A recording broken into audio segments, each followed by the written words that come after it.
Olá, gente, tudo bem? Professor Jonas Mendes, passando aqui. Nessa ocasião, vamos dar continuidade à disciplina de Homem, Cultura e Sociedade. Então, o último vídeo que eu gravei, que foi o primeiro vídeo, né? Falei um pouco sobre a relação entre o homem, a cultura, a natureza, e estabeleci algumas distinções entre cultura e natureza, tentando mostrar de forma um pouco mais clara como que daria essa relação entre o homem, a vida de cultura, que seria esse mundo simbólico, e o homem enquanto um ser pertencente à natureza. Porque nós não podemos negligenciar o fato de que o homem é um ser da natureza. Então, eu tentei mostrar esses dois lados. O homem como um ser que pertence a dois mundos. O mundo da natureza, onde ele compartilha muitas semelhanças e características com os outros animais, e o homem enquanto um ser da cultura, em que ele, de alguma maneira, expande, vai além desse mundo da natureza, que seria esse universo cultural. Nessa ocasião, vamos dar continuidade a esse assunto e vamos entender um pouco mais sobre o significado de cultura, porque na primeira aula só foi discutida a relação entre natureza e cultura, mas não se explicou, eu não entrei na questão da cultura de forma mais aprofundada, porque disse que reservaria isso para uma outra aula, para uma aula específica. No caso, a aula é essa daqui. Nessa aula, então, a gente vai poder entender de forma um pouco mais clara o que significaria a terminologia cultura, e aí a gente vai resgatar algumas ideias da aula passada sobre a relação entre homem, cultura, sociedade, certo? Por que é importante conhecer isso? Bom, porque a gente vive em sociedade. Então, logo, precisamos entender quais são os mecanismos que estão atuando em nossa sociedade para formar mentalidades, porque a cultura, ela forma mentalidades, certo? Então, nós precisamos entender um pouco mais disso, compreender quais são os mecanismos que estão atuando em nossa sociedade, formando mentalidades, uma visão de mundo. Na primeira aula, eu citei a antropóloga Ruth Benedict, onde ela diz que a cultura são como as lentes dos óculos através dos quais enxergamos todas as coisas. Então, eu até usei o exemplo do meu óculos aqui. A cultura é como se fossem as lentes desse óculos que possibilita que eu enxergue todas as coisas, certo? Ruth Benedict ainda disse que o homem é um frutozinho da cultura, ou seja, um fruto da cultura na qual está inserido. Clifford Geertz, um antropólogo também, ele vai dizer uma coisa um pouco similar. Ele diz que o homem ele tece essa cultura. Essa cultura é como se fosse uma teia simbólica a qual o homem próprio tece e ele está preso a ela. Ou seja, então a cultura é uma criação humana, nós criamos a cultura, mas de alguma maneira estamos presos a ela. Então a cultura é uma criação humana. Natureza não. A natureza é tudo aquilo que não está, de alguma maneira, para o homem como a cultura está. Por exemplo, a cultura o homem cria, a natureza não. A natureza é aquilo que o homem não criou, aquilo que não teve, de alguma maneira, ação humana. Então, a cultura é uma criação humana. Só que, não obstante ser uma criação humana, nós estamos presos, ligados a essa cultura, porque é ela que forma, de alguma maneira, também a nossa mentalidade. Então, isso é importante termos em mente. Como que podemos definir cultura? Bom, existem inúmeras formas de se definir cultura. Uma delas é isso aqui. Cultura é o conjunto dos hábitos sociais e religiosos, das manifestações intelectuais e artísticas que caracterizam uma sociedade. Por exemplo, cultura inca, cultura, no caso, então, seriam normas de comportamento, saberes, hábitos ou crenças, diferenciam um grupo de outro, ou seja, provém de culturas distintas. Então, podemos definir cultura como sendo um conjunto de hábitos sociais e religiosos, onde engloba as manifestações intelectuais, artísticas, e que, de alguma maneira, caracterizam a sociedade, certo? Por exemplo, vamos citar a cultura inca. É claro que você teria inúmeros outros exemplos. Por exemplo, poderíamos citar a Índia, cultura que se permeia aquela região. E você tem, dentro daquela região, inúmeras culturas, que são chamadas de subculturas. Né? Uma cultura maior, e você tem, dentro daquela localidade, subculturas. Então, poderíamos citar aí como exemplo também. A cultura, então, no caso, ela tem série de normas, envolve comportamento, saberes, hábitos, formando mentalidades. Então, a cultura é uma coisa muito abrangente, muito vasta. Não dá para bater o martelo em uma única perspectiva, certo? Como eu disse, existe a cultura maior, vamos supor, no Brasil, você tem a cultura brasileira. Aí, quando alguém vem de fora e diz, a cultura brasileira, ela envolve tal tipo de comida, tal coisa, tal comportamento, samba, sei lá, carnaval, não sei. Ou seja, eles citam vários elementos que pertencem a essa cultura brasileira. Só que o Brasil é muito vasto, muito grande. Então, dentro do Brasil, você tem inúmeros estados, cidades, sendo que, por exemplo, cada cidade, cada estado tem aspectos culturais que não pertencem a uma outra cidade. Então, são subculturas. Dentro dessa grande cultura maior, você tem subculturas, culturas menores, por assim dizer. Então, isso também ajuda a definir um pouco da cultura. Podemos definir cultura agora de uma forma mais específica ainda, através de áreas. Por exemplo, uma explicação biológica. O que seria cultura? Cultura é normalmente uma criação especial de organismos, em geral, microscópicos, para fins determinados. Então, dentro da perspectiva biológica, você tem essa definição de cultura, que não é exatamente a que a gente está querendo aqui. Você tem a cultura erudita, que é uma outra especificidade da cultura. No dia a dia das sociedades civilizadas, especialmente sociedade ocidental, costuma ser associada à aquisição de conhecimentos e práticas de vida reconhecidas como melhores, superiores, ou seja, erudição. Este sentido normalmente se associa ao que é também descrito como alta cultura ou cultura erudita. É empregado apenas no singular, não existem culturas, apenas cultura ideal, a qual os homens indistintamente devem se enquadrar. Então, existe a ideia da cultura dentro do ramo da biologia, que estaria ligado justamente aos organismos, geralmente microscópicos, que não é o que a gente está interessado aqui. Existe a definição de cultura erudita, também não é exatamente o que a gente vai ver de forma muito clara aqui, mas é bom conhecer. A ideia de cultura erudita, também pode ser referida como alta cultura, é usada muito no Ocidente para referenciar, por exemplo, as grandes produções artísticas dos grandes mestres, das grandes mentalidades, como, por exemplo, a música clássica, Beethoven, Sebastian Johann Bach, ou, por exemplo, Mozart, sei lá, por exemplo, clássicos da cultura, né? Você tem os grandes pintores, como Picasso, por exemplo, Michelangelo, Rembrandt e outros mais. Quando você começa a citar esses clássicos, são clássicos da alta cultura, da cultura erudita. Geralmente, a cultura ocidental se gaba desses grandes nomes. Nesse sentido, cultura erudita ou alta cultura sempre vai ser usado no singular. Daí você não pode mencionar culturas como sendo culturas eruditas. Não, aí é no singular, cultura erudita. Então, todo aspecto de uma sociedade que tem algum ponto que se enquadra dentro daquela cultura erudita ou alta cultura vai estar ali, então, referenciado como uma cultura de, de grande valor, segundo essa perspectiva, certo? Hoje em dia, as pessoas muitos já não gostam mais do termo alta cultura, porque quando se fala de alta cultura, pressupõe-se que existe a baixa cultura, certo? Então, muita gente não gosta mais do termo alta cultura, porque eles acreditam que, quando você usa o termo alta cultura, você está querendo dizer que existe, então, a baixa cultura. Se existe a baixa cultura, quem que é a baixa cultura? Por que a cultura deles é baixa? Então, de menos valor, menos importante. Então, essa polarização entre alto, baixo, melhor, pior, erudita, não erudita.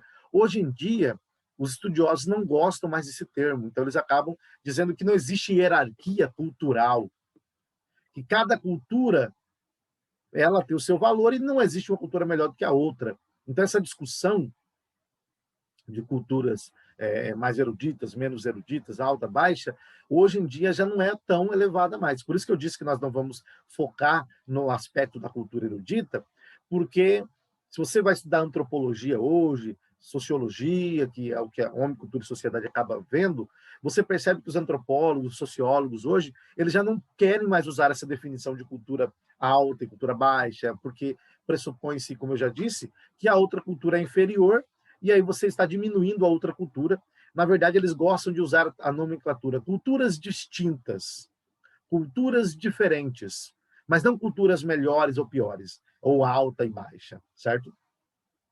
Então, o terceiro tópico aqui é o tópico da antropologia. Então, nós podemos olhar a terminologia cultura pela luz da biologia, para uma explicação biológica, que não é o que nos interessa aqui.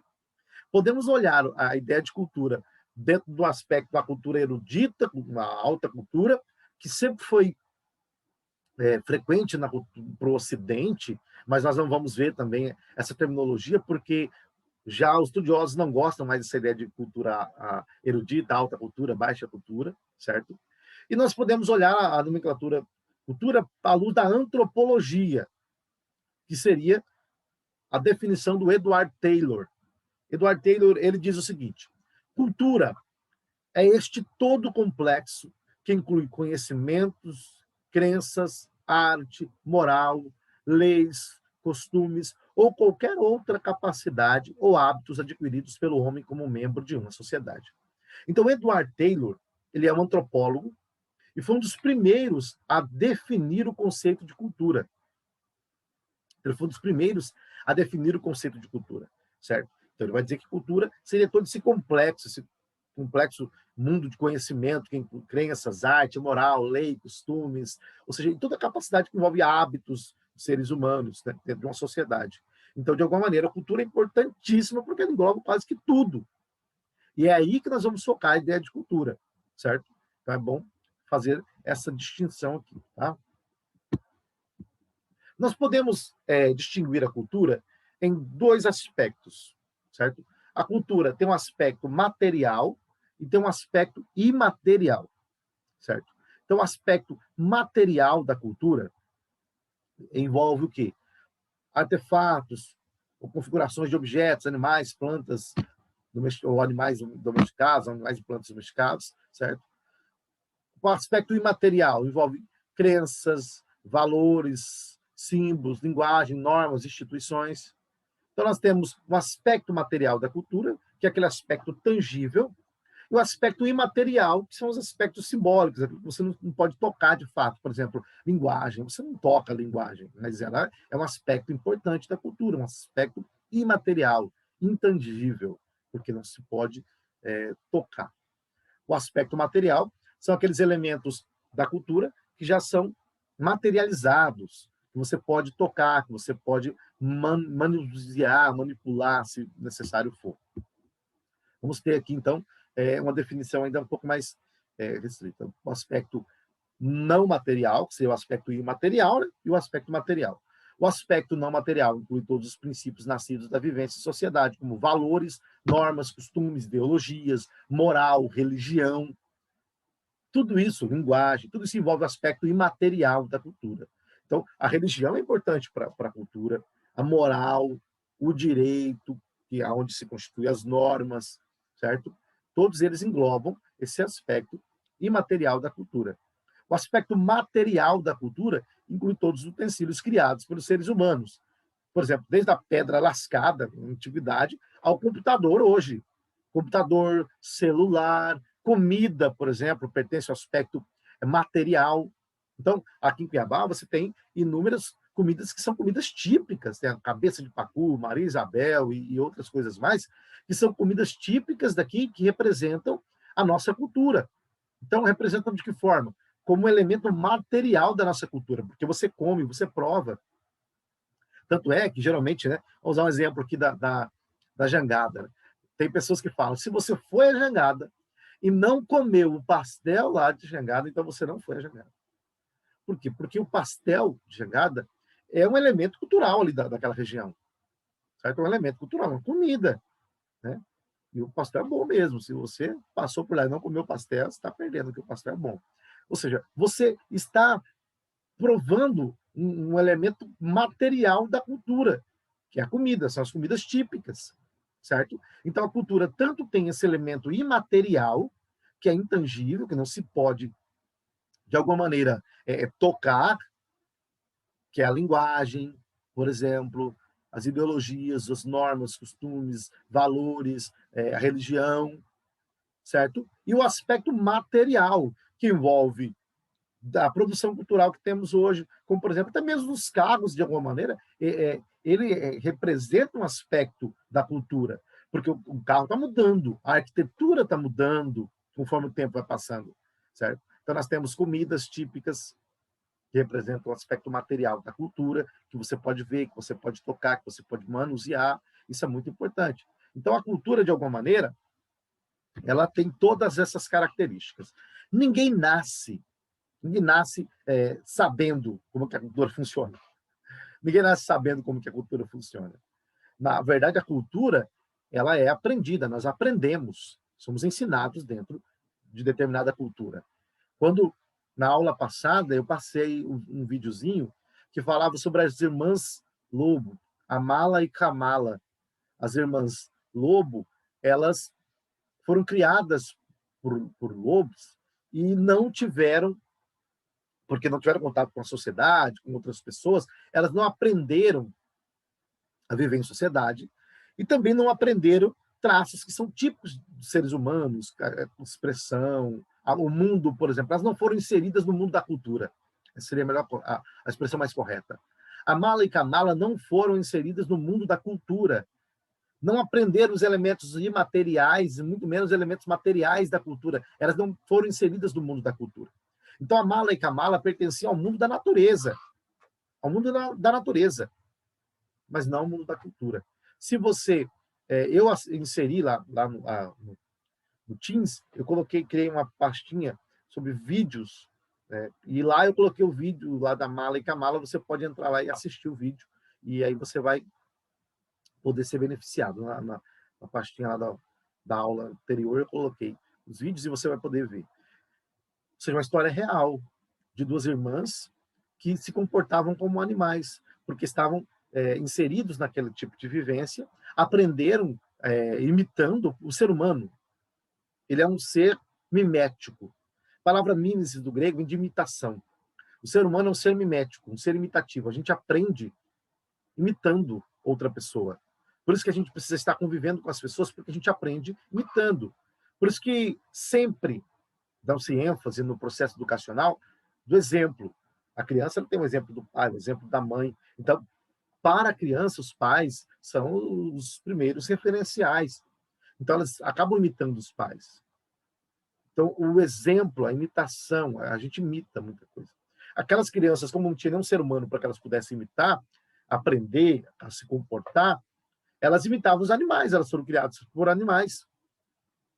Então, a cultura, ela é aprendida. Ninguém nasce tendo já uma cultura, certo? Não, de forma alguma. Cultura é aprendida. Houve um tempo em que as pessoas acreditavam que a cultura era genética, que você nascia com os genes da cultura. Então, por exemplo, se você é filho de japonês e você vem para o Brasil, você nasce, que você, por exemplo, você foi feito sua mãe ficou grávida lá no Japão, sua mãe e seu pai lá no Japão, e eles são japoneses. Mas eles vêm morar para cá e você nasce aqui no Brasil. Antigamente se acreditava que você iria reproduzir os costumes, os hábitos, tudo do Japão, porque você foi gerado lá, você tem genética, entendeu? Cultura é genética. Não, e não é verdade, você vai aprender a cultura daqui. Você vai ter alguma coisa da cultura do Japão porque seus pais têm, mas é por causa dos seus pais. Mas se tirasse você dos seus pais e desse para um casal brasileiro criar, a cultura que ele iria ter é a cultura dos brasileiros. Porque a cultura vem do aprendizado, da convivência, ela vai sendo interiorizada em nós, certo? Lembra, eu citei uma frase na aula passada do sociólogo Peter Berg, onde ele dizia que antes do indivíduo estar na sociedade, a sociedade precisa estar no indivíduo. Então, de alguma maneira, ninguém nasce sabendo se comportar ou viver em sociedade com etiquetas e normas e valores e princípios. Não, ninguém nasce. Tanto é que a criança, em seus primeiros momentos, ela se comporta como um animal, de forma mais instintiva.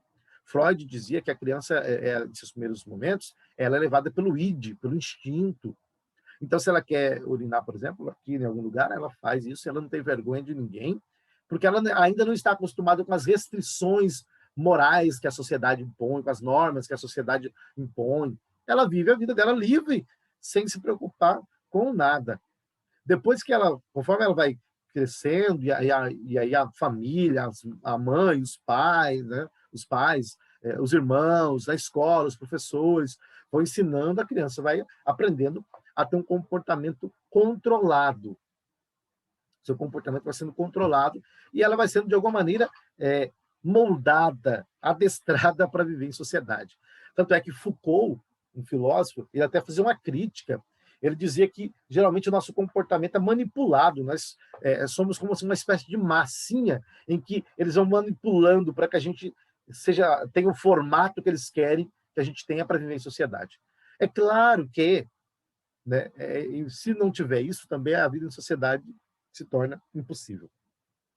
Seria impossível viver em sociedade se não houvesse, de alguma maneira, esse controle, esse processo educacional. Então, isso é importante para a vida em sociedade. Ok? Então, ninguém nasce sabendo viver em sociedade. Ninguém já nasce com uma cultura. Essa é uma coisa muito importante. Tá?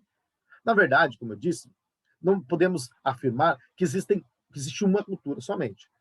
Existem muitas culturas. Muitas culturas.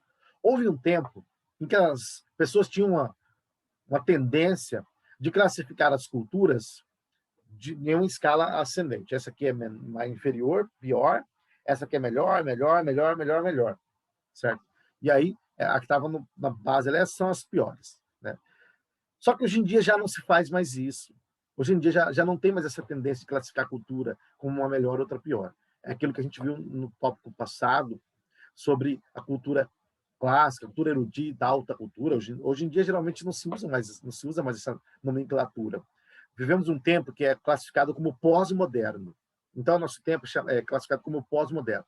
E na pós-modernidade, uma das características da pós-modernidade, que é o nosso tempo, é justamente a dissolução, o fim das hierarquias culturais. Então, você não tem mais hierarquia cultural, essa cultura é melhor que aquela outra. Não. Agora, todas elas têm o mesmo valor, só características diferentes, mas existe cultura melhor ou cultura pior. Então, na verdade, existem muitas culturas. Esse é o discurso, inclusive, do multiculturalismo.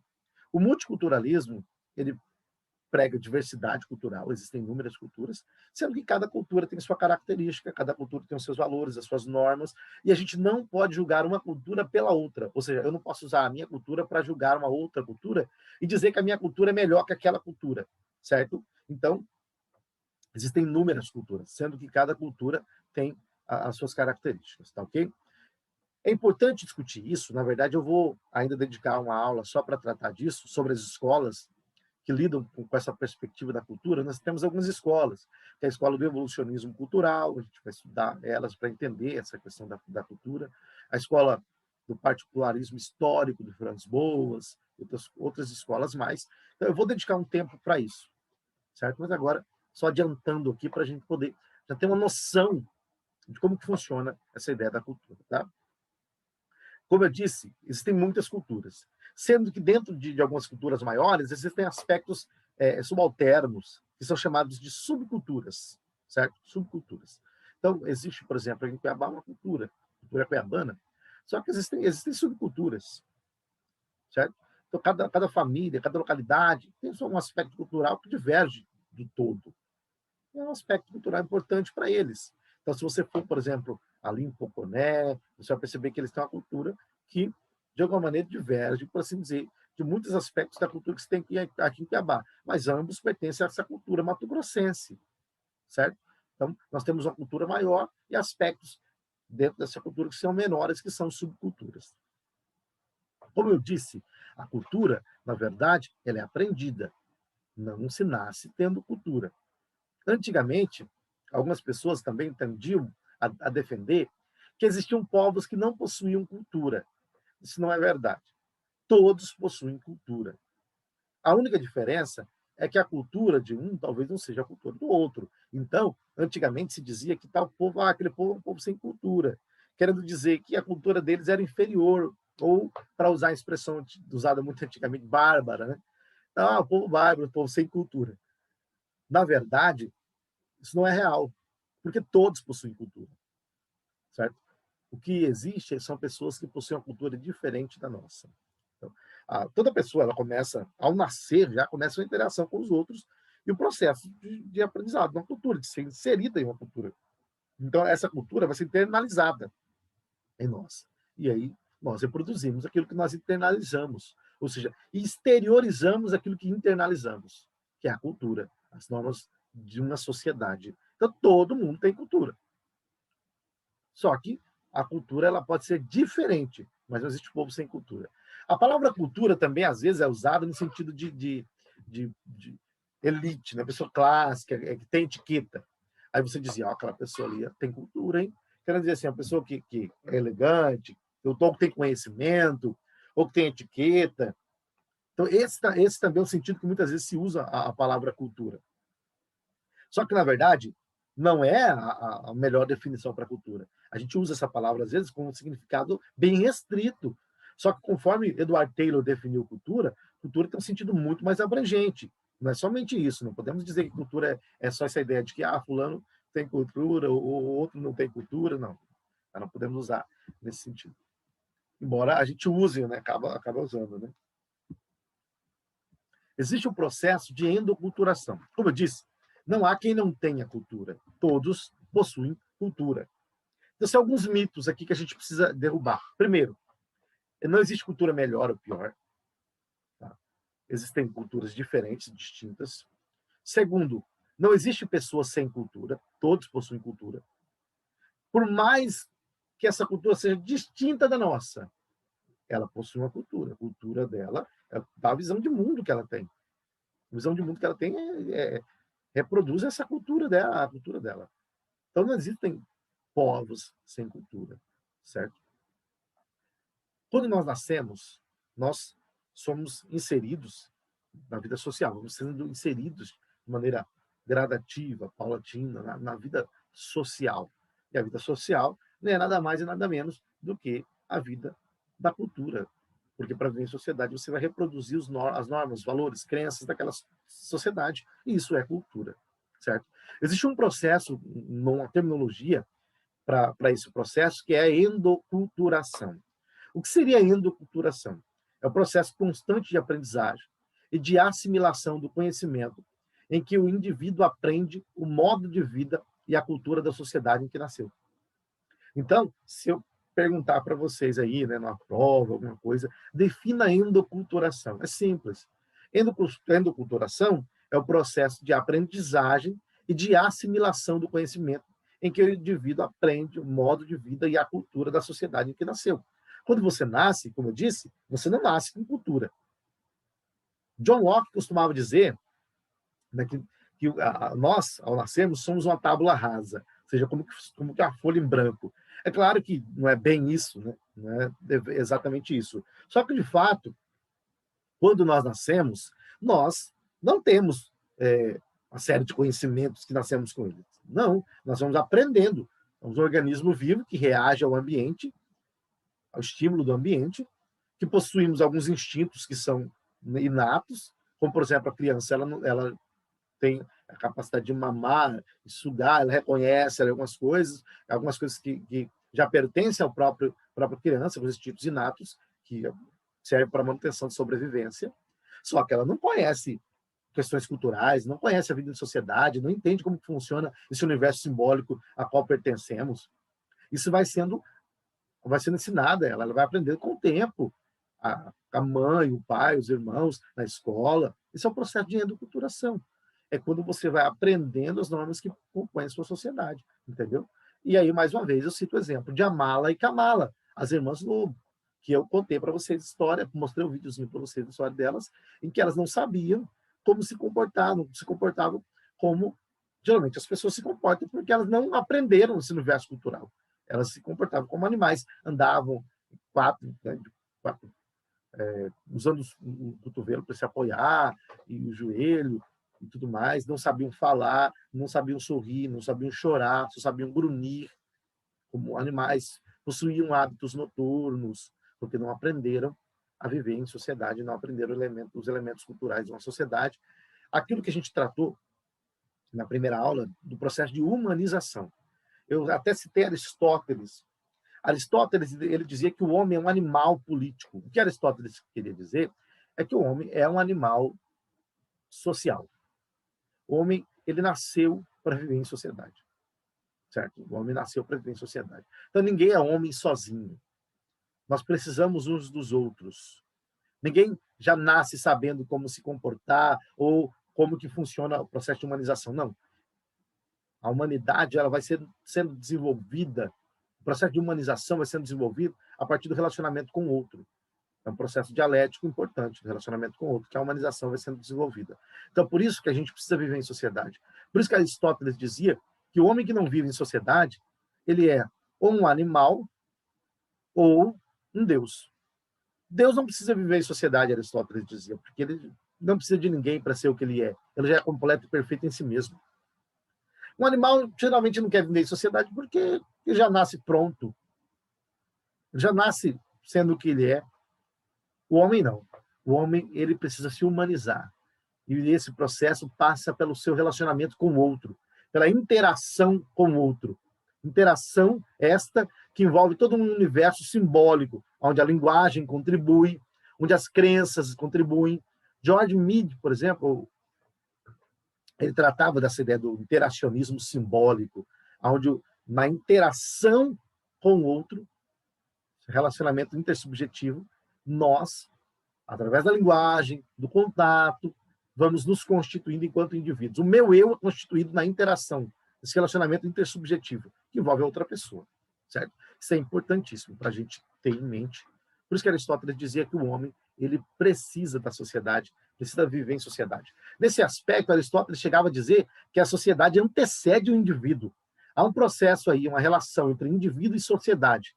A sociedade é composta por indivíduos, mas nesse aspecto lógico, a sociedade para Aristóteles ela é antes do indivíduo, porque é ela que constitui o indivíduo.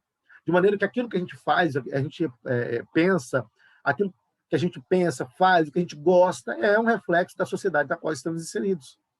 Até os nossos gostos alimentícios, por exemplo, é um reflexo da nossa cultura. Ah, eu gosto de comer McDonald's, claro, porque existe McDonald's nessa cultura a qual pertencemos. Mas uma pessoa, por exemplo, que nunca teve contato com a civilização, está lá no meio da mata, uma comunidade indígena, por exemplo. Eles têm vontade de comer McDonald's? Não, porque nem existe para eles. Os hábitos alimentícios deles são diferentes. Aquilo que eles desejam é diferente do que a gente deseja. Porque até aquilo que a gente deseja já é resultado da cultura a qual pertencemos. Então, os nossos desejos geralmente não são naturais, mas são construídos socialmente. Os nossos desejos são construídos socialmente. Inclusive, a mídia sabe disso, e a mídia trabalha tentando manipular os nossos desejos e a nossa vontade, fazendo com que a gente deseje aquilo que eles querem que a gente deseje. Por exemplo, lança um carro novo. O que eles vão fazer? Propagandas e propagandas para tentar levar você a desejar comprar aquele produto. Lança-se um celular novo. O que eles vão fazer? Vão criar uma série de propagandas para fazer você desejar aquele produto. Então, os nossos desejos e a nossa vontade, eles estão sendo a todo momento manipulados para que a gente venha desejar comprar aquilo que eles querem. Uma sociedade consumista, como a nossa sociedade, ela se mantém trabalhando justamente nesse aspecto, em manipular desejos e vontades individuais, gerando em nós o desejo de comprar, consumir aquilo que se estão vendendo, aquilo que se estão propondo, ok? Então, isso é muito importante que a gente entenda. Sabe quando a gente vai no shopping e você começa a andar no shopping, você vê aquelas lojas, aquele monte de coisa, promoção, roupa, não sei o quê, a gente começa a desejar comprar aquelas coisas. Na verdade, as lojas elas são montadas justamente para trabalhar nesse aspecto mesmo, na nossa vontade, nos nossos desejos. Os nossos desejos são manipulados e são construídos socialmente. Então, não são naturais, ok? Não são naturais. Ah, eu estou com desejo de comer camarão. Ótimo. Porque você sabe que camarão existe, porque você já experimentou camarão, porque você já gostou. Ou seja, os seus desejos e os meus desejos, os nossos desejos, são construídos socialmente. E são objetos, inclusive, de manipulação. Então, a mídia manipula a mentalidade dos indivíduos, as nossas mentalidades, ela tenta fazer isso constantemente para que a gente venha consumir o que eles querem. Isso, inclusive, é chamado de indústria cultural. Tá? A escola de Frankfurt estudou isso. Você colocar aí no Google ou no YouTube, indústria cultural, você vai achar a escola de Frankfurt trabalhando com essa ideia da indústria cultural, mostrando que a cultura ela é produzida e passada como um bem de consumo. Então, a própria cultura agora está sendo manipulada segundo a vontade de um grupo para levar a gente a consumir mais. Então, a sociedade que vivemos é uma sociedade consumista. A gente acaba consumindo muito, né? E muitas vezes a gente nem percebe isso. Tá triste, compra. Tá alegre, compra. Ou seja, acaba virando um vício. Isso é clássico de uma sociedade consumista. Então, resgatando o que é a ideia da endoculturação, a cultura ela vai sendo introjetada em nós. Vamos internalizando essa cultura para que possamos reproduzir essa cultura, certo? Isso é muito importante. Como eu disse, não há ninguém que nasça com cultura. Eu já nasci com cultura. Não, não é verdade. Mas também não há ninguém que não tenha cultura, entendeu? Todo mundo nasce, quando você nasce, você não tem cultura ainda. Você vai aprender. Mas não há povo que não tenha cultura. Todo povo tem cultura, certo? Todo povo tem cultura, todo povo tem seus elementos que compõem a sua cultura, a sua visão de mundo e tudo mais. Isso é muito importante para nós, para a gente entender um pouco dessa dinâmica da cultura, né? Então, dando sequência aí. Cultura e sociedade. A cultura praticamente molda a sociedade com costumes e tradições. Ela caracteriza e interfere no modo de ser da sociedade. Então, perceba como que cultura e sociedade estão intimamente relacionadas. A cultura, ela molda a sociedade. Então, para você entender uma determinada sociedade, você vai pesquisar e vai entender a cultura dela.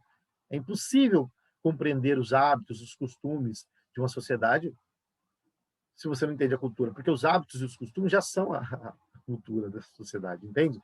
A cultura envolve tudo, normas, valores, hábitos, costumes, crenças, religião, moral, danças típicas, veste, a forma de se vestir, por exemplo, é um elemento cultural. Então, se você for nas Ilhas Fiji, por exemplo, nas Ilhas Fiji, geralmente os homens, eles usam saia. Os homens usam saia nas Ilhas Fiji. E isso é natural lá, certo? Eu acho que dá para aparecer aqui. Deixa eu ver se eu pego aqui para vocês.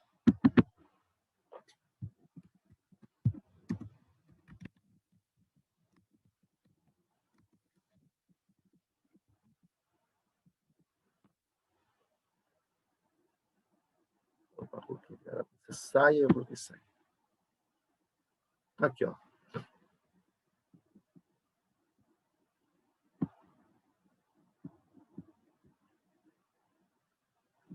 Muito elegante, tá vendo isso? Elegantíssimo.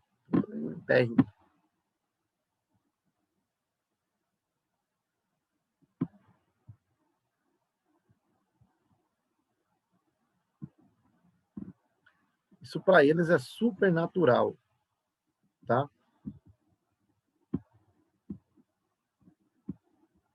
Supernatural é questão da cultura deles. Então, a veste também é um elemento da cultura, porque a forma como nós nos vestimos é um elemento da cultura. Deixa eu abrir essa imagem aqui.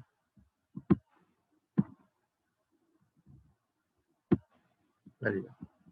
É um elemento da cultura, com gravata, com saia, tranquilamente. Tá vendo? Então, o que você percebe é que a forma de se vestir é uma caracterização da cultura. A forma de falar, por exemplo, representa elementos da cultura.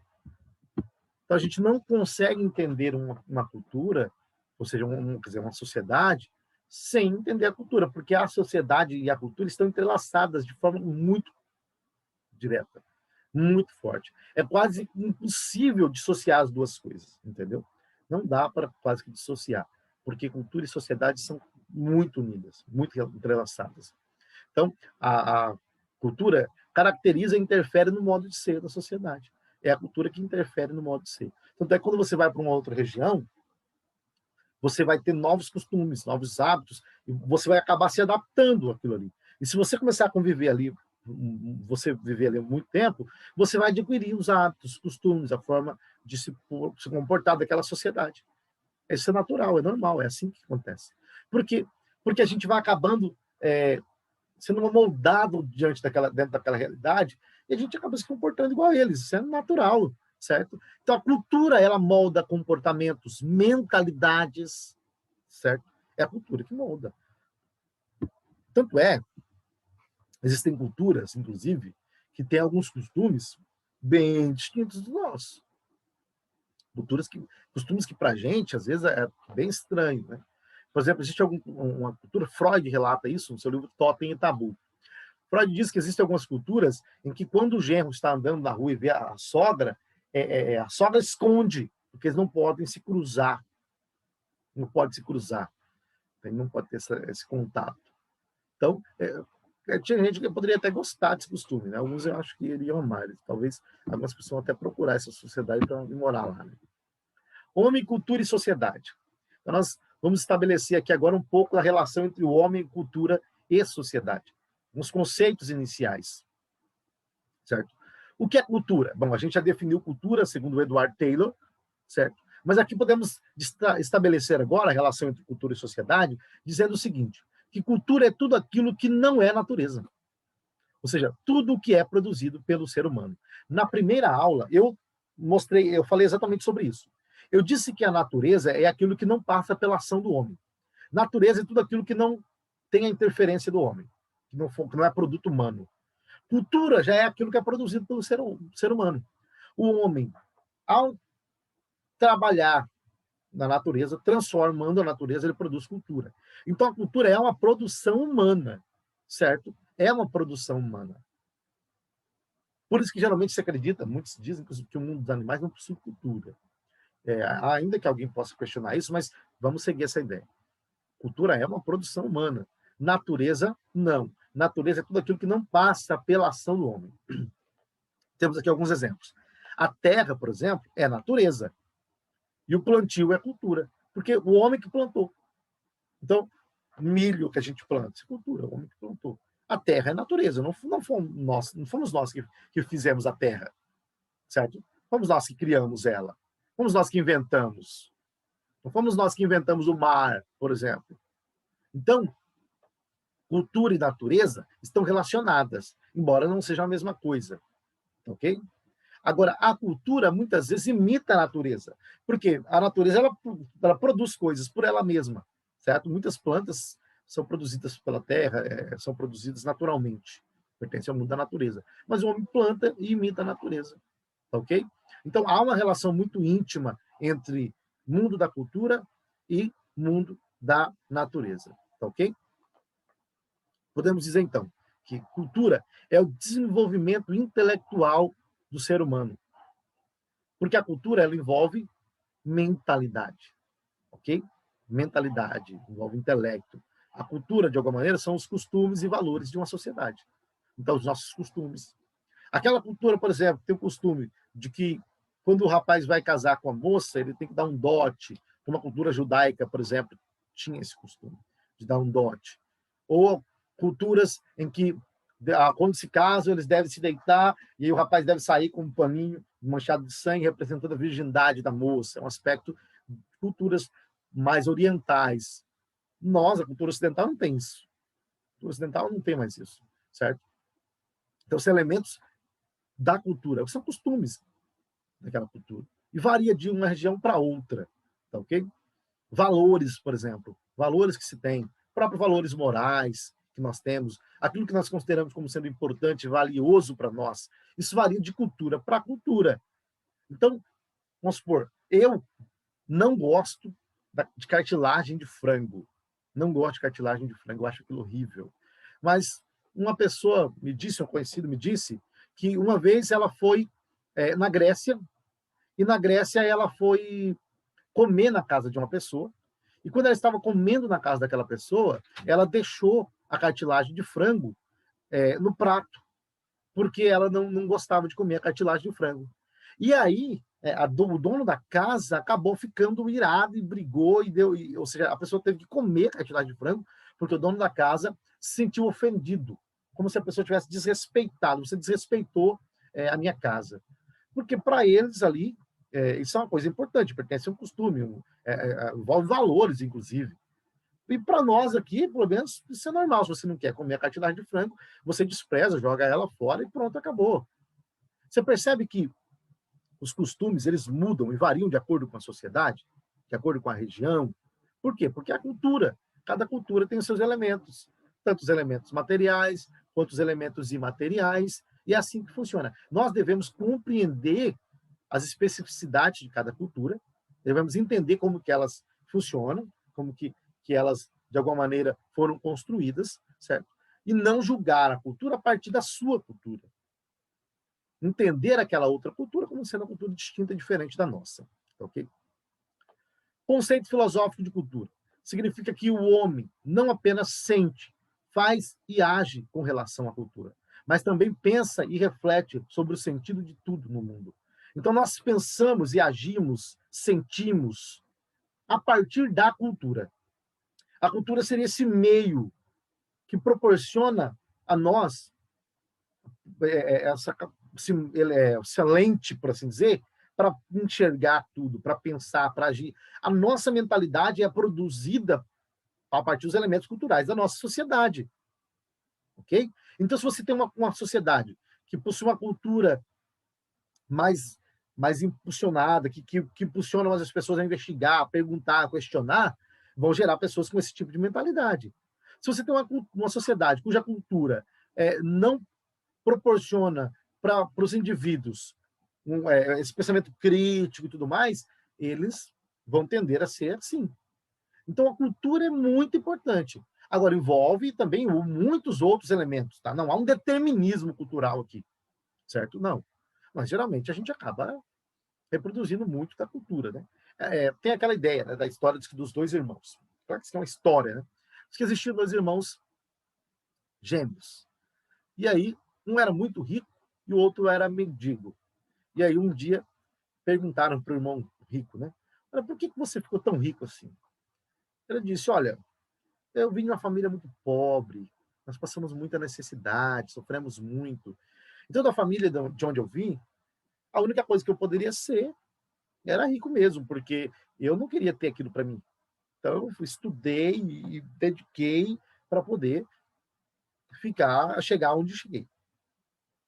Então, vindo de onde eu vim, a única coisa que eu poderia ser era rico mesmo, ele disse. E aí, foram conversar com outro irmão que era mendigo.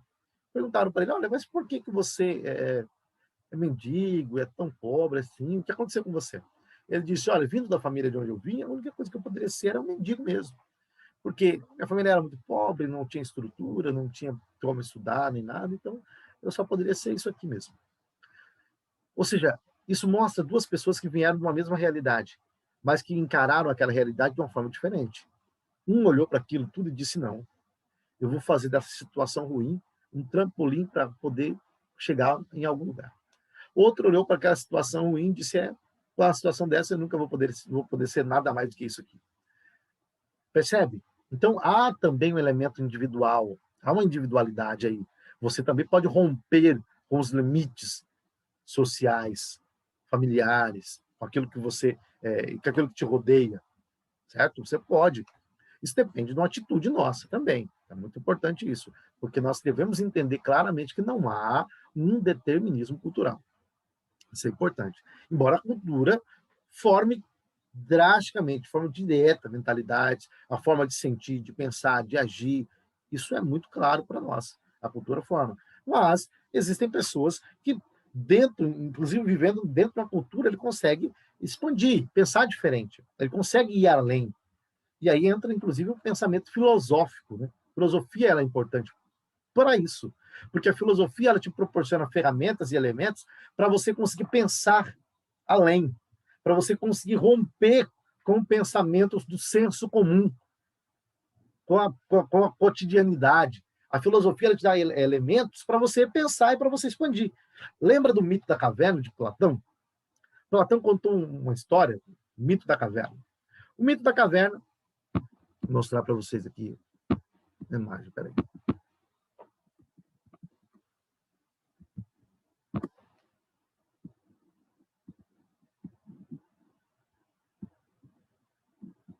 Aqui, essa imagem é boa. Eu vou reproduzir essa imagem e aí vocês vão ver. Olha só. Essa imagem aqui, ela reproduz o mito da caverna de Platão, certo? Está no livro 7º. Nesse mito, Platão conta a história de homens que estavam acorrentados no fundo de uma caverna. Se você olhar aqui perto do muro, olha, sentados no chão, acorrentados, com os pés presos por correntes, o pescoço também está preso por correntes. Eles estão vendo o fundo da caverna, eles nasceram e foram criados assim. Aqui você tem um muro, pessoas passando com objetos ali, estátuas de homem, de cavalo, de animais ali, né? E uma fogueira. A sombra desses objetos são refletidos no fundo da caverna. E aí os homens que estão aprisionados estão vendo somente as sombras. E eles acham que as sombras é o que é real. Porque é a única coisa que eles estão vendo. Certo? Mas um dia um desses homens, ele tenta se libertar daquelas correntes e ele consegue quebrar as correntes e sair, ó, ele saindo para fora da caverna aí, tá vendo? E ele sai e ele percebe que o mundo fora da caverna é muito diferente do mundo dentro da caverna. Ele percebe que o que ele achava que era real, na verdade, não passava de sombras. Não passava de sombras, ilusão, mentira. E que o mundo fora da caverna é belo, lindo, cheio de cores, de vida. Esse homem que conseguiu se libertar das suas correntes, das prisões que eu prendi, representa um homem que tem uma atitude filosófica. É uma pessoa que consegue romper com o senso comum de sua sociedade, que consegue enxergar além, porque geralmente todos estão vendo as sombras, podemos dizer. Mas existem pessoas que conseguem romper, ir além, ter um senso crítico, ter uma visão mais aguçada das coisas, ter uma mentalidade mais aprimorada. Essa pessoa é uma pessoa que tem uma atitude filosófica. Então, a ideia é de que é possível, sim, em nossa sociedade, você ter uma visão de mundo mais crítica. Lembra que eu disse um pouco atrás que os nossos desejos, bem como os nossos sentimentos e a nossa vontade, são manipuladas frequentemente pela mídia para fazer com que a gente venha desejar aquilo que eles querem que a gente deseje, para a gente poder consumir? Isso é uma mentalidade consumista, né? Por que isso acontece? Porque a gente, muitas vezes, passa a maioria do nosso tempo assistindo televisão, assistindo filmes e séries produzidas para poder manipular a nossa mentalidade. Isso acontece com muita frequência.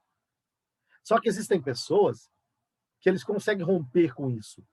Eles conseguem romper com essas prisões, a prisão da mídia, que tenta manipular a sua mente. Você passa o dia inteiro assistindo Big Brother. Então você tem uma mentalidade escrava. Sua mentalidade está sendo escravizada por conceitos midiáticos. E aí você está comprando notícias manipuladas que são vendidas para você como se fosse verdade. Mas não são verdades. É um mundo de sombras, é um mundo de mentiras. Você está acreditando nisso que você está vendo, naquilo que você está ouvindo. Porque os homens que estavam presos na caverna, eles ouviam as pessoas passando com os estátuas, conversando. E eles achavam que a voz que eles estavam ouvindo pertencia às sombras. Então, talvez nós estejamos assim também. Talvez nós estamos dessa maneira, manipulados, enganados, achando que isso que estamos vendo é real. E não é. Tem um vídeo muito legal, vou colocar aqui, que retrata muito isso, sobre a ideia da ideologia. Como que a ideologia forma mentalidades. E aí vocês vão poder entender de forma mais clara isso que eu estou falando.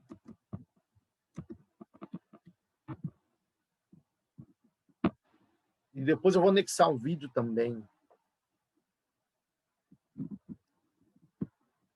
Vou colocar aqui o nome do autor.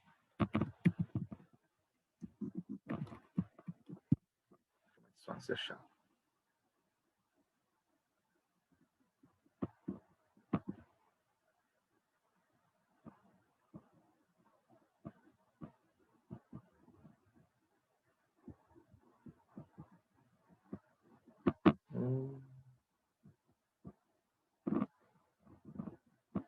Não estou conseguindo achar o videozinho que eu queria, não.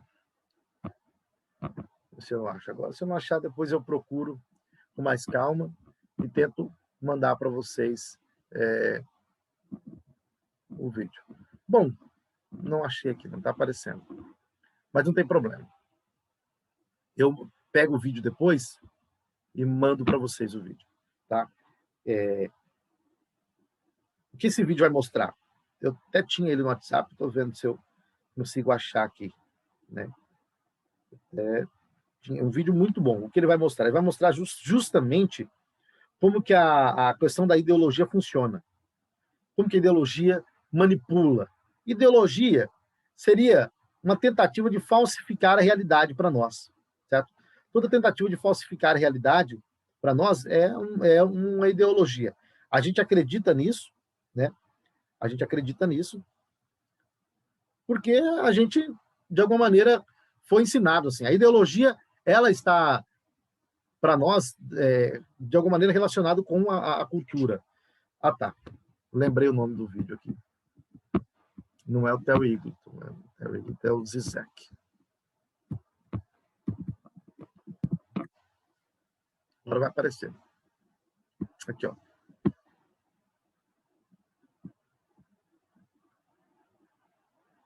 Fico olhando.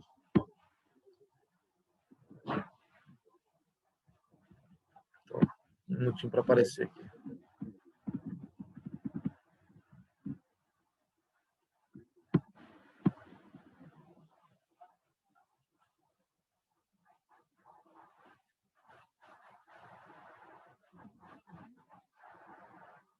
Esse homem aqui é um filósofo, Slavoj Zizek, o nome dele, e ele está dizendo que nós vivemos em um mundo em que a ideologia está aí manipulando a nossa mentalidade o tempo todo. E a gente, às vezes, não percebe isso. Então, ele vai contar a história de um homem que acha uma caixa onde possui alguns óculos. E esses óculos são óculos que são contra a ideologia. Quando você coloca o óculos, ele te revela o que está por trás, a ideologia por trás de cada anúncio. Tá?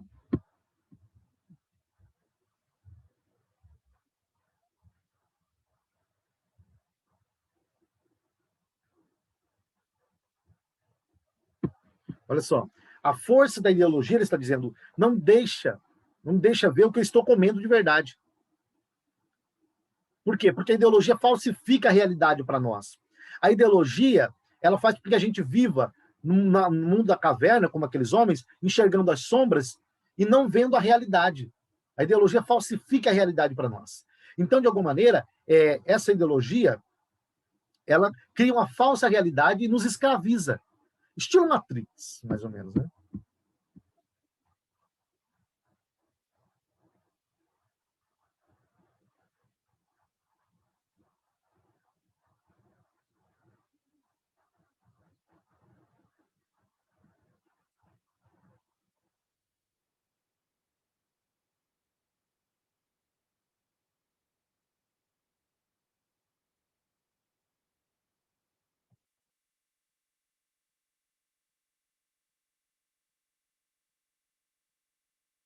Vou adiantar um pouco o vídeo, que aí fica mais fácil. Vai ter alguns...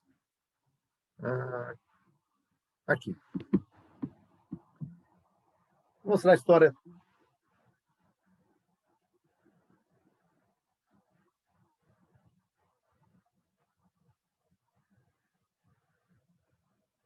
É uma obra de Hollywood, um filme, onde retrata a história de John Nada.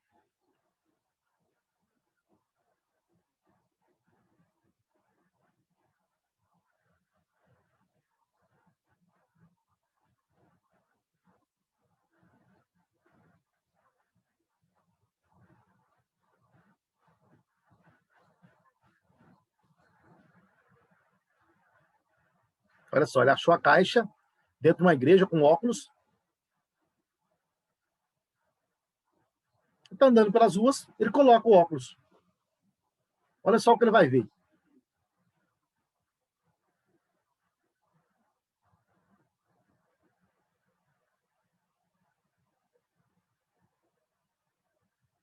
Obedeça. Olha a mensagem por trás. Aí, ó, tá vendo? Aqui, ele olhou para uma espécie de outdoor em que há uma propaganda de computadores e tudo mais. E aí, quando ele... Aqui é o que está aparecendo para todo mundo. Quando ele coloca o óculos, ele vê a mensagem ideológica por trás dessa propaganda, que é obedeça. E aí ele vai... Então, ou seja, esse óculos é um óculos que é uma crítica à ideologia. Porque a ideologia ela está por trás de tudo, manipulando os nossos desejos, as nossas vontades. Então, vamos continuar vendo. Obedeça.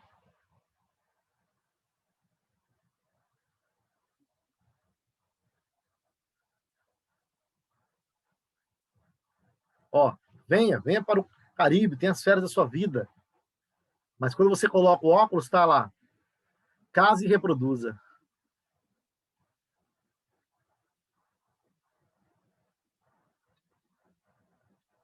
Não pense, no thought. Submeta.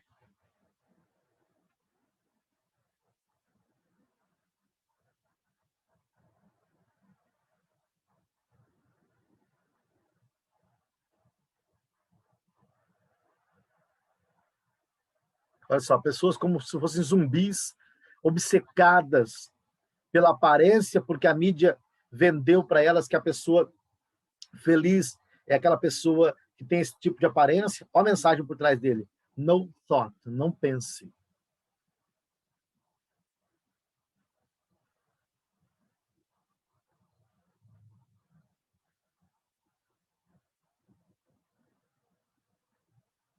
Então, isso se assemelha muito com o vídeo que eu passei até na aula passada, Pink Floyd, onde mostra, né, Another Brick in the Wall, apenas mais um tijolo na parede, onde mostra como que a cultura também pode ganhar um caráter autoritário, porque quando a cultura se relaciona com a ideologia, ela ganha esse caráter autoritário. E é importante entender isso.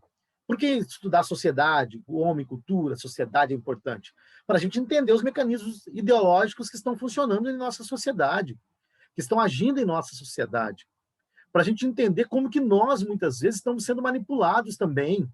Como que, por exemplo, até mesmo a saúde funciona como um mecanismo de controle social e tudo mais, principalmente em tempos de pandemia. Então, essa disciplina nos ajuda a se tornar um pouco mais críticos, a pensar um pouco melhor sobre as coisas e ser menos ingênuos, sabe? A cultura forma mentalidades. A cultura ajuda a gente a entender muita coisa, ajuda a gente a entender como que está funcionando essa sociedade. Só que a cultura também, de alguma maneira, quando ela se torna ideológica, ela nos reprime, ela nos escraviza. E aí a ideologia, ela vem e falsifica a realidade, e a gente acaba ficando como os homens que estavam aprisionados no fundo da caverna que Platão retratou. E aí, aonde estudando, por exemplo, sobre isso, a gente tem as ferramentas necessárias para se tornar um pouco mais crítico, desenvolver um pensamento crítico. Porque a vida em sociedade, geralmente, Freud disse isso, eu até falei sobre isso na aula passada, Freud disse que para viver em sociedade, a gente precisa reprimir alguns instintos, impulsos e desejos. E às vezes esse processo acaba se tornando muito forte, de maneira que a gente acaba tendo um comportamento totalmente adestrado, como os cachorros de Pavlov, por exemplo, que eu mostrei na aula passada. Então, os vídeos estão lá, coloquei para vocês lá, vou colocar esse vídeo depois também lá. Então, é importante ter essa mentalidade, entender como que a cultura forma, ela atua na sociedade, como que a cultura é importante, porque a cultura forma mentalidade, forma desejos, visões de mundo, vontades. E muitas vezes a mídia trabalha nisso, a mídia quer produzir uma cultura de massa, uma cultura de indivíduos massificados, indivíduos padronizados, indivíduos que pensam do mesmo jeito, que agem da mesma forma, que não inova, que não tem criatividade, são pessoas que são como robôs, andando todos do mesmo jeito, pessoas sem face, sem rosto. Então, o processo de industrialização, a sociedade pós-industrial que nós vivemos, é uma sociedade que possui consumidores massificados em massa, pessoas sem vontade, pessoas que reproduzem aquilo que a mídia quer. Então, por isso que eu digo que a gente tem que tomar cuidado com a mídia, né, com aquilo que nós estamos vivendo. Vamos ver um pedacinho, o resto final do vídeo aqui, para ver o que ele vai falar mais.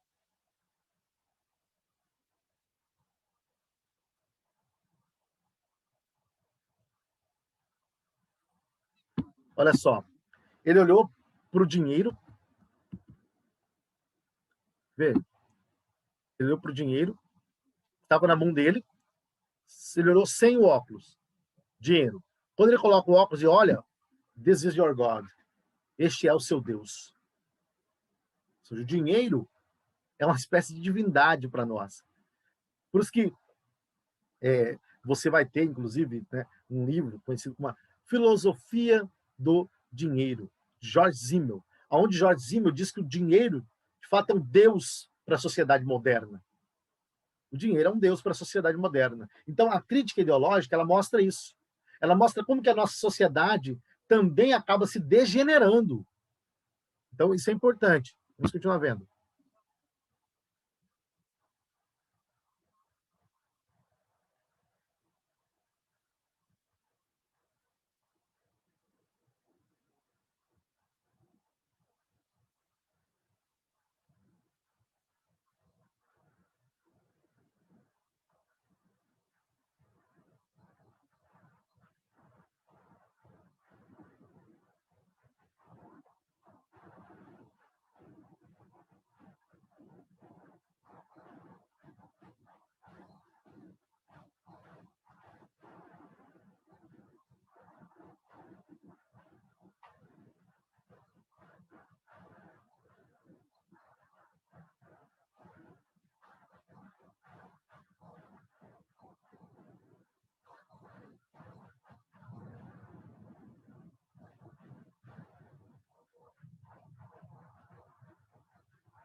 Veja, isso é interessante.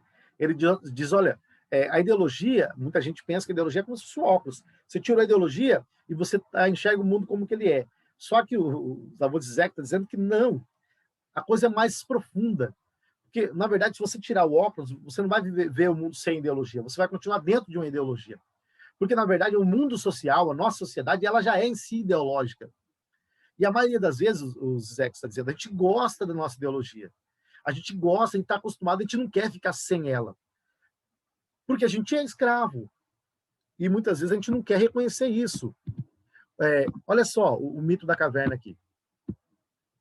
O rapaz que se libertou, quando ele se liberta da caverna e ele sai e vê a realidade, ele volta para contar para os seus amigos que os seus amigos eram escravos, que aquilo que eles estavam vivendo era um mundo de mentira, de ilusão. Mas seus amigos falaram, não, cara, você está doido. Eles não quiseram reconhecer, não quiseram aceitar isso, entende? Não quiseram reconhecer que eles eram escravos, que estavam acorrentados, que aquilo que eles estavam vendo era mentira. Porque a ideologia ela é tão forte que ela faz a gente se apaixonar por ela. Faz a gente se apaixonar. Então a mídia também trabalha nisso, fazendo você amar aquilo que a mídia quer que você ame. Fazendo você amar os produtos que eles querem que você ame. Que nossa vontade está sendo trabalhada para que a gente venha amar aquilo que eles querem. Então a gente tem que tomar cuidado. Tanto é que Gilles Lipovetsky tem um livro chamado Império do Efêmero, onde ele trata, inclusive, sobre a moda. Ele mostra como que a moda se tornou uma espécie de escravidão para a sociedade moderna. Porque as pessoas têm uma mentalidade que são guiadas pela moda, pelo que está no auge. Mas a moda é passageira, é efêmera. E assim vive o ser humano moderno. No mundo de efemeridades, onde tudo é passageiro, nada permanece, as coisas são inconstantes, instáveis, e nós vivemos buscando simplesmente se mostrar porque a moda está ligada à aparência. Então a gente quer que as pessoas nos notem, nos vejam, mas a aparência sempre é ilusória. Então, percebe como que é importante entender um pouco dessa perspectiva, tá? da sociedade atual. O que é ser homem? Aí surge uma pergunta importante. Bom, se estamos estudando sobre o homem, cultura e sociedade, a pergunta é: o que é ser homem? Como que nós podemos definir o homem? Podemos definir através do gênero, identidade, orientação sexual, como que se define o homem? Um dia, Platão, filósofo grego Platão, mesmo que escreveu esse mito da caverna, ele definiu o homem, ele dizia que o homem é um bípede sem penas. Bípede, né? Duas pernas ali, de forma ereta, um bípede, sem penas. Então, Diógenes, um filósofo cínico da antiguidade, ele pegou uma galinha, arrancou as suas penas, bom, a galinha é um bípede, e jogou a galinha dentro da academia platônica e disse, com um bilhete escrito: eis o homem segundo Platão, um bípede sem penas. Bom, se o homem é um bípede sem penas, então a galinha sem penas é um homem. Ou seja, o que isso mostra? Mostra que a definição de Platão não é boa, é horrível. Porque nós não podemos definir o homem como um bípede sem penas meramente, porque não funciona. O homem deve ser muito mais. O que é o homem? Para Sócrates, o homem é a sua alma, é a sua essência, é a sua alma, a sua razão, a sua consciência, o seu eu, a sua alma. A sociedade moderna já não aceita essa definição. Certo? Uma pergunta que nos remete a várias outras. Quando nós perguntamos, por exemplo, o que é ser homem, aí surgem muitas outras perguntas. É possível aprender a ser homem? Ou nascemos já sendo homem? Ou aprendemos? Na aula passada, a gente viu uma história que o Giovanni Pico della Mirandola contou em seu livro Discurso sobre a Dignidade do Homem, onde Giovanni Pico della Mirandola diz que os animais já nascem com a natureza determinada, mas o homem não. O homem ele está em aberto, ele vai se construir, se constituir, certo? E aí eu citei ainda Rousseau, em texto sobre a perfectibilidade do homem, aonde Rousseau vai dizer que o homem é um ser livre para fazer de si mesmo aquilo que ele bem entender, seja para o bem ou seja para o mal, certo? Existem vários tipos de homem. O conceito de ser homem muda com a idade. O conceito de ser homem muda com a classe social. O conceito de homem muda de acordo com a cultura. É possível o homem mudar? Então, o conceito de homem muda? É uma pergunta importante. Dependendo da região, do lugar, muda com o tempo. Dependendo da classe social. Então, perceba que temos aqui alguns elementos importantes para tentar ajudar a gente a entender como que essa ideia de ser homem, ela acaba também passando pela construção social, certo? Antigamente, a sociedade era muito mais machista.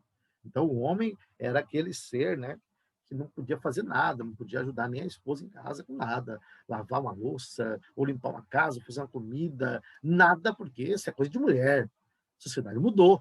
Hoje em dia, não. Hoje em dia, as atividades, sim. Claro que ainda tem muita gente que continua com aquela mentalidade antiga, né? Mas, geralmente, hoje em dia, as atividades do lar são compartilhadas, pelo menos deveria. Hoje você não vê problema nisso. Pelo menos a gente não vê problema nisso. Por quê? Porque a gente entende que ser homem não está ligado àquela atividade. Entende? Lavar uma louça, limpar uma casa não te faz menos homem. Mas antigamente se pensava que sim. Então, as sociedades primitivas, por exemplo, elas, embora esse termo sociedade primitiva já é um termo em desuso, mas ainda vou usar ele. Sociedade primitiva, você tinha atividades definidas por gênero. Então, a mulher faz isso e o homem faz aquilo. Hoje em dia, não mais. Hoje em dia, você não tem muito mais isso. Você tem mulher que faz serviço que o homem faz faz serviço que a mulher faz, e vice-versa, porque o serviço está aí, para quem tem capacidade de fazer. Mas nas sociedades primitivas, você tinha divisão por gênero. Hoje em dia, não mais. O homem aprende a ser homem. Pierron resume esse pensamento em uma frase bastante interessante. Ele diz: a criança, no momento do nascimento, não passa de um candidato à humanidade, mas não a pode alcançar isoladamente, ou no isolamento. Deve aprender a ser um homem na relação com os outros homens. É aquilo que a gente já estudou aqui, a gente já viu aqui. Na verdade, o homem aprende a ser homem. A humanização, o processo de humanização, é realmente um processo mesmo. Humanização é um processo. A gente vai, no relacionamento com o outro, no contato com a outra pessoa, que a gente vai acabando adquirindo, por assim dizer, a nossa humanidade. Então, a criança, ela precisa ter um contato com outras pessoas para poder aprender, certo? Isso é um processo civilizador, ok? O processo civilizador, de alguma maneira, ele nos distancia da naturalidade, da natureza, por assim dizer. Então, o processo civilizador, ele vai nos distanciando do mundo da natureza. Mais uma vez, citando os exemplos de Amala e Kamala, as duas não passaram pelo processo civilizador, ou civilizatório. Por isso que elas viviam de acordo com a natureza, de acordo com o mundo dos animais. Quanto mais nós ingressamos no mundo da cultura, mais nos distanciamos do mundo da natureza, certo? Então, a cultura está relacionada ao processo civilizador. Eu até citei para vocês o livro do Norbert Elias, acho que o processo civilizador ou civilizatório, em que Norbert Elias conta como que as sociedades antigamente ainda possuíam costumes bem diferentes dos nossos. Eu citei para vocês, por exemplo, a ideia do escarrador na mesa. Você tinha na mesa do jantar um escarrador. Então a pessoa estava comendo ali, aí pegava o escarrador e né, espia ali dentro, aquela nojeira toda. E para eles isso era natural, isso era comum, ninguém se importava com isso, porque isso pertencia ao costume da época. Mas os costumes mudam, os costumes estão passando por mutações, transformações. Então, Norbert Elias está mostrando isso também, que a cultura está relacionada ao processo civilizador, civilizatório, que a civilização vai mudando, a cultura vai mudando, os costumes e hábitos vão mudando, certo? Vamos ganhando costumes diferentes e distintos. Então, quanto mais ingressamos na vida em sociedade, na vida cultural, mais o processo civilizatório vai agindo, mais nos distanciamos do mundo da natureza, certo? Do mundo da natureza. Do mundo dos animais, por assim dizer. Ok? Por isso que, de alguma maneira, o processo de endoculturação, que é o processo de aprendizagem, né, de uma cultura, ou seja, sendo educado em uma cultura desde a sua infância, é importante para a sociedade, para podermos internalizarmos, para internalizarmos a cultura, os hábitos, os costumes de uma sociedade, ok? Isso é muito importante, tá? Então, os hábitos e os costumes, depois que a gente acaba internalizando eles se tornam nossos, e para a gente parece que é natural. Então, olha só, olha que interessante, né? O processo civilizador nos distancia da natureza. Mas quando a cultura se torna nossa, internalizada, a gente acha que isso é natural. Ou seja, a gente vai pensando que isso sempre existiu, que sempre foi assim. Aí, a ponto de achar que os nossos costumes e os nossos valores pertencem à própria natureza. São naturais. Quando que não. Na verdade, os nossos costumes, os nossos valores são resultados de um processo histórico. Eles não são naturais. São resultados de um processo histórico. Foram construídos historicamente. São contingentes. Na verdade, eles levaram tempo para chegar aonde chegaram. A gente não pode achar que os nossos costumes e os nossos valores são naturais. Aí eu resgato aquilo que eu disse no início, quando eu falei que, na verdade, não existe cultura melhor do que a outra, cultura pior. Existem culturas distintas. Porque os valores que compõem essa minha cultura são diferentes dos valores que compõem aquela outra cultura, certo? Então, as culturas, elas se distinguem, diferenciam nos valores, nos princípios, umas das outras. Isso é resultado de um processo histórico, totalmente natural, totalmente comum. É assim que funciona. Tá? Então, por isso que é bom a gente entender um pouco mais dessa disciplina do homem, cultura e sociedade, porque a gente começa a olhar para os valores, para os hábitos, para os costumes e enxergar neles aquilo que eles são de fato, construções, foram construídos, não são naturais. Nem sempre foi assim. Nem sempre tivemos esses mesmos hábitos. Nem sempre nos vestimos dessa mesma forma. Nem sempre nos comportávamos desse mesmo jeito. Isso aqui é uma construção histórica. E muitas vezes a gente acaba se esquecendo disso.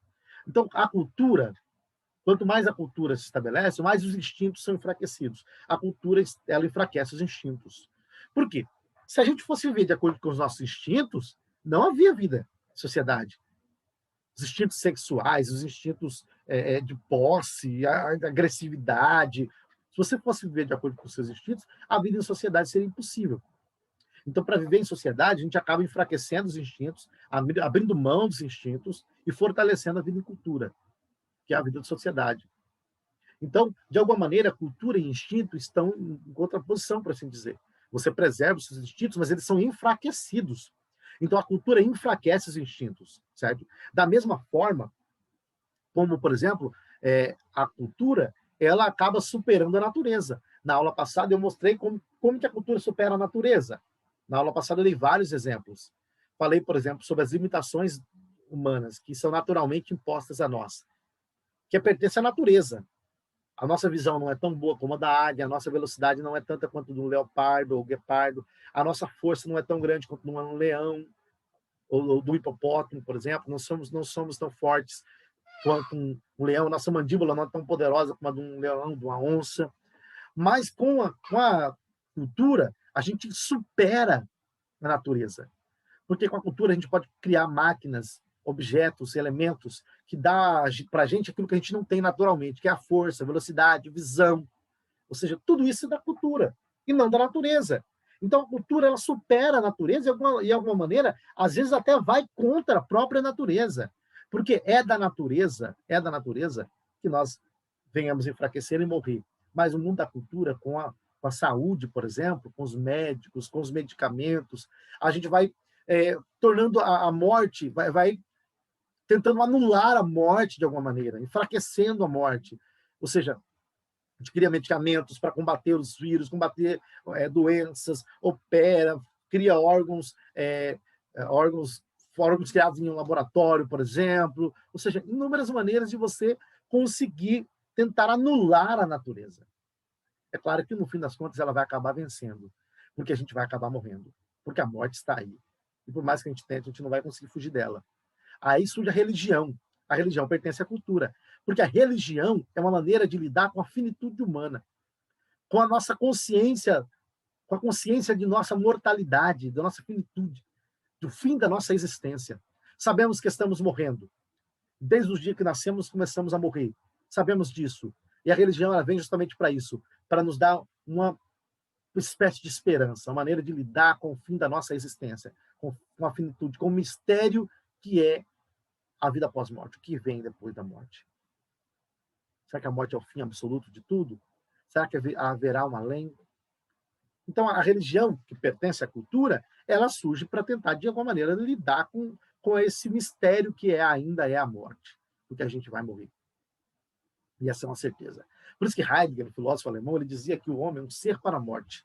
Ou seja, porque a morte é esse horizonte da nossa existência. É a linha, é a chegada, é o ponto final. É o horizonte o qual não poderemos transpor. Nós não iremos transpor esse horizonte, que é a morte. Ele é o fim para nós. Mas o que há depois?